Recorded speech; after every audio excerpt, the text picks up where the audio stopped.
welcome. If you remember, last week we talked about the self-coaching model and how it helps us raise awareness about the results we're getting in relation to our thoughts and our feelings and the actions that we take or that we don't take.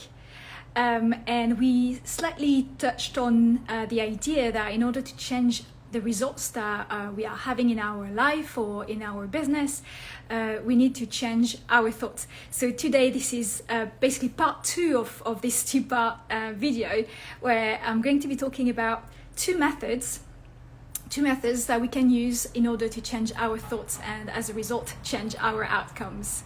So the first method is called laddering our thoughts, and that's a method that I found on Jamie Kavanagh's blog, and she got it herself from the creator of the self-coaching model, was called Brooke Castillo. That method, that approach is fairly soft. So if you, we're all different, and if you are one of those people who need something a little bit more gentle, this might be the method for you. In this method, essentially what you're going to want to do is go from your current thoughts, so going from our current thoughts, which are usually in this case negative, to a more middle ground thought, which is neutral, to then a positive thought. So to illustrate that, I'm going to take the same example I used last week, which is a personal example. And so by doing the self-coaching model, doing the exercise in that, I realized, for example, at one point that I wasn't drawing in my sketchbook. And the thought behind that, I found out, was when I'm drawing in my sketchbook, I'm not doing something that is generating money. So let's say that's our thought number 1, that's our basis. This is my current thought. So then a middle ground thought based on that could be something like, I'm human, I'm not perfect, and it's okay that my sketchbook practice has been irregular in the past and hasn't generated money, but this doesn't mean that it won't generate money in the future.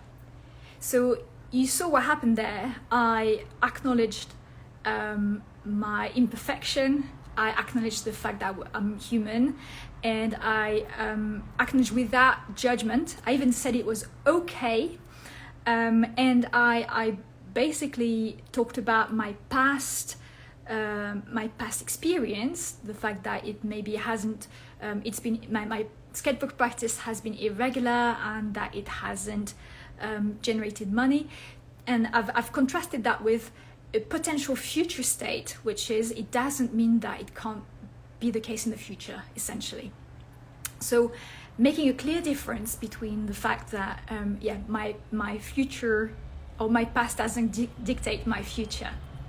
And then from there we could go to a positive thought, so thought number 3, let's say, which could be something along the lines of, when I'm drawing in my sketchbook, I'm growing as an artist, and I am developing new ideas that can potentially generate money someday.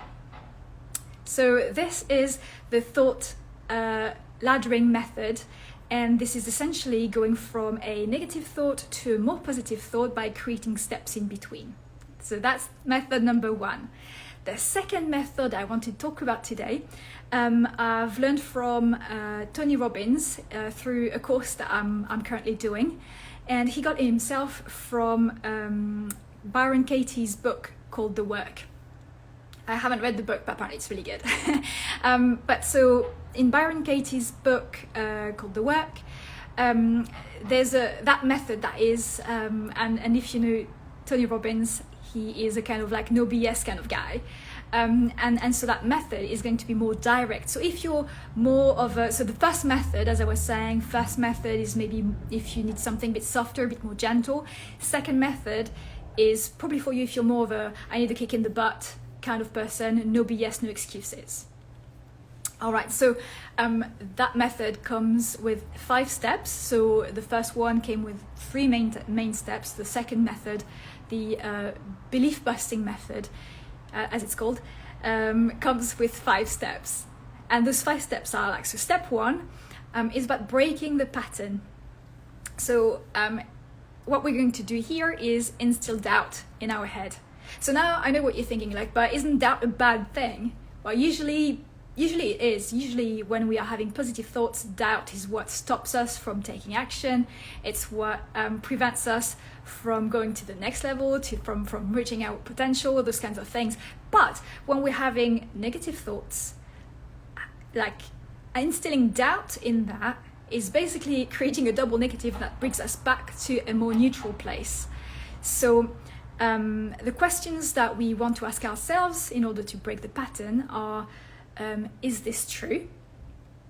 Could this be a misinterpretation or a misconception? And do I have all the information necessary to know exactly what this means? So I'm going to take back my personal example of the sketchbook practice. I could ask myself, is it true? Is it actually true that when I'm drawing in my sketchbook, I'm doing something that isn't generating money? Could this be a misinterpretation or misconception? Or do I have for sure like all the information that I need to know that this is true for sure? And a lot of the time we are going to think something like, no, okay, yeah, that's possibly true. It's possibly true that I don't have all the information, or it's possibly true that this could be a misconception. So in this case, I would probably think myself, yeah, no, you're probably right. You know, like it's possible that it's a misconception that when I'm drawing in my sketchbook, I'm not doing something that's generating money. So then we get to step 2, and step 2 is about getting leverage. What we are going to do here is ask ourselves, what do you feel? What do you experience? And what do you become in life when you believe those thoughts? So that's quite easy if you've done the self-coaching model exercise with the CTFAR, so circumstances, thoughts, feelings, actions, and results. You've got a lot of elements there that you can reuse to answer that question. So in my case, in the case of my sketchbook practice, it could be something like, so when I think that when I'm drawing in my sketchbook, I'm not doing anything that is generating money, or I'm not doing something generating money right now, it makes me feel demotivated. And that makes me not want to draw in my sketchbook. And if I draw in my sketchbook, I feel like almost guilty, like I'm being idle, like I'm doing something that is useless. That make me feel good about myself. And as a result, as I was saying, I don't draw in my sketchbook, which means that I don't create as much personal work, or not very often, and I don't experiment very often. So getting leverage essentially is showing us our current state. It's showing us where we are and how that makes us feel. So that's something technically, like I was saying, that's something that we have done with the self-coaching model, if we've used that model. So then step 3 is about we annihilate the limiting belief or the thought. And here we ask ourselves, if this thought didn't exist, how would you feel? How would you behave? How would you experience life? What would you be like? And in my case, again, like, let's come back. I'm just going to do this whole video with my own example, just because it's easier. But obviously feel free as you go to replace my example with your example, with something that you've thought recently. So in my case, sketchbook practice, if the thought of when I'm drawing in my sketchbook, I'm not generating money, if that thought didn't exist, I would feel free, I would feel excited, I would generate lots of ideas without censoring myself. And that means that, yeah, again, like lots of freedom, lots of excitement, lots of new ideas. I would learn faster because I would try more things. So that means that I would figure out what things I like to use in my own work, and what elements I like to reuse. I would grow as an artist.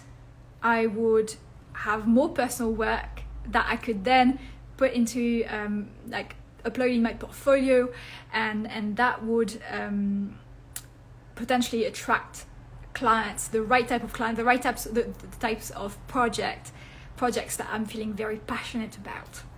So that's how I feel I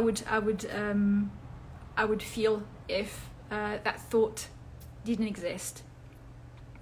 And then now that we've done that, we've uprooted our limiting beliefs, our thoughts, limiting thoughts, it's time to turn it around. So we turn the things around by step 4, saying the opposite is true. So like I was saying, there's no middle ground here, like in the thought laddering method. This one is direct. You don't go through a middle ground. You just like go from your negative thought to the straight, like the direct opposite of that thought. And what was I going to say? Yeah, during the first 3 steps, essentially what we did was, you remember when I talked about the leverage and we looked at my current situation, and what the third, annihilating the limiting thought or limiting belief, was about. It was to show me the potential of a desired future. So I saw my kind of like crappy thought and what that's making me do or not do. And now I'm thinking, oh wow, those are all the things that I would think, that I would feel, that I would do if that thought didn't exist. So current state, desired state. Now saying the opposite is true. So with my example, I would go from when I'm drawing in my sketchbook, I'm doing something that isn't generating money, to when I'm drawing in my sketchbook, I'm doing work and generating ideas that will bring me money eventually. And then we move on straight away to step 5, which is give at least 3 examples why that's true. And in my case, 3 examples why, if I draw in my sketchbook, I will be generating ideas that eventually will generate money. Well, number 1, when I'm drawing in my sketchbook, I always end up having lots of ideas. That's actually true. I'm not even saying that to make it stick to the script or to the method. This is like, I did the exercise, and this is what I came up with just before this video, just before this live. So so my first example that why this is true: when I draw in my sketchbook, I always generate lots of ideas. Second reason why this is true: I often end up turning those ideas into products that I sell in my online shop. So meaning that when I work in my sketchbook, I do end up making money eventually. And the third example why this is true is that earlier this year, I drew something in my sketchbook that I then turned into a finished illustration. I submitted my illustration to be shown in an exhibition, and got accepted in the exhibition. And soon after the exhibition started, I got contacted by someone to work on a client project, because that person had seen my work, my personal work, which originated as a sketchbook sketch. I got a call. I got to work on a client project, and in the end, I did work on that project. So I made money out of that sketchbook practice. So that's my third reason why this is true. And guys, that's all there is to it, because then when we realize that the new thought is true, we are able to adopt this new belief, and by replacing that thought and with something better and more positive, by changing our thought, we essentially get new results in our lives. So that's it for the what's the name of that one? Belief busting method. That's it for that one. So we've seen the belief busting method, which was like the second one that I talked about, and we talked about the thought laddering method, which was the first one in 3 steps with a kind of like in between. I hope you enjoyed this video, and if you did, please do like it and give me a follow if you're not already following me. And I'm wondering, like if you've tried any of those methods before, I'd be really curious to hear what your experience was, what results you got out of them. If you have a favorite method, if you've tried both, or what you thought generally of either of these methods. Let me know in the comments if you've tried any of them, or if you have any thoughts about anything I said today.